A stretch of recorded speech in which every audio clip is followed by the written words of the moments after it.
Roir de hismóirí, Tacú le hnáthamh laethúil de linbh agus na scoileanna dúnta.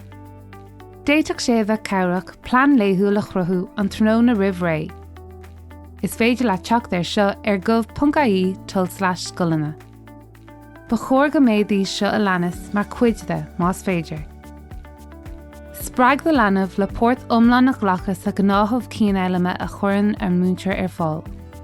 Ba chóir is golóirí iarbhain scoile, clí le pátrún an gnála scoile a irid agus is féidir. Ba chóir de ghaltaí bunscoile an gnáthmh don obair scoile a bhrisise suas le gníomhaíochtaí corpatha agus cruthaíocha. Spreag iad le clí leis an gnáthamh laethúla, ar nós cithiúilcha a ghlacha, agus gléasa, béilí agus snacan na sláintiúla a ithe, agus gníomhaíochtaí eaclaíochta a dhéanamh. Spreag de leanbh chun cleachta chorpa bheith mar chuid den chlór ama gach lá. A seomar leapa a chuinál gláán agus sleachtmhar. Cuidú leis an obairtí. Gníomhaíocht thóisialta. Is bailach iontach í an technoliacht ionas gur féidir le de leanbh fanacht de deagháil le cóide. Déan am teilig is sceidéalú ar nós fécinn dear an telefís le chéile, nó cluichí imirt. Gníomhaíochtaí taitneamhacha cruthaíocha. Is féidir le de leanbh an tam seo a úsáid chun rud nua a elam. Tá go leor tuairimí iontacha ar YouTube.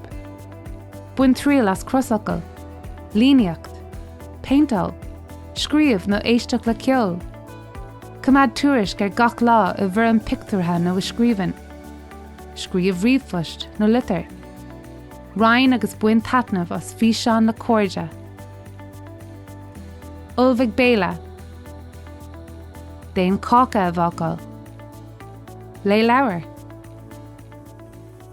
Do leanaí bunscoile, cas ar siúl RT Homeschool Hub ar RT Dó agus cúla chathair ar scoil ar tíide chathair gach lá. Bí sa lúpa. Ní bróí an-chlór iomlán don obair scoile do gach duine. Le haghaidh tuilleadh eolais, té chuig gov.ie/scoileanna.